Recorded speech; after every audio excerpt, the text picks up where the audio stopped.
What's next? That is the big question today after President Biden's historic announcement Sunday afternoon that he is dropping out of the presidential race and endorsing Vice President Kamala Harris. Let's go ahead and bring in our Keely McCormick. She is live in Tampa this morning. Keely, the next few days likely to bring some more answers. What can you tell us right now here on Monday morning? Hey guys, good morning. This situation will continue to unfold this week as Democratic leaders are set to discuss the next steps. Now, this major announcement does just come about a month before the Democratic National Convention, and we're about 100 days away from that election. President Joe Biden posted the shocking announcement to X Sunday afternoon, saying he's dropping out of the presidential race. The letter read in part, quote, "I believe it is in the best interest of my party and the country for me to stand down and to focus solely on fulfilling my duties as president for the remainder of my term," end quote. That announcement came after calls for him to step aside were increasing.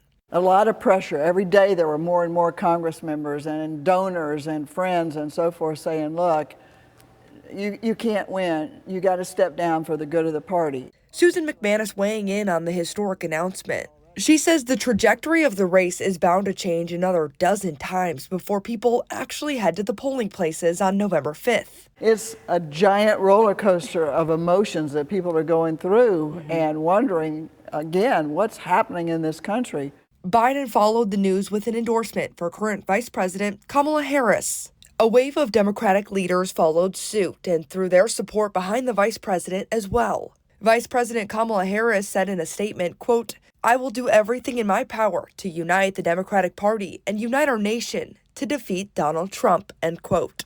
Meanwhile, Trump's campaign senior advisor and fellow campaign chief rallied against Harris, saying she will be worse for the people of our nation than Joe Biden. And several other Republican leaders slamming Biden's move and encouraging him to resign from his position if he's not fit to run for re-election. Among Democrats, Harris is gaining traction, but questions still remain, and some people are on the fence. But if a new nominee were to throw their hat in the ring, they would likely face financial troubles. Scripps News spoke to the head of the nonprofit Campaign Legal Center, who explained that Kamala Harris shares in President Biden's election funds because she's his vice president. If her name is not on the ticket, any other contender would have to get hold of tens of millions of dollars. And the conversation doesn't end here. Several Democratic leaders are set to discuss the next steps today. Congressman Kathy Castor will be in Tampa today speaking at 10 a.m. And the Democratic Convention Rules Committee is set to meet Wednesday to discuss the next steps in the nomination process. Reporting live in Tampa, Keely McCormick, ABC Action News.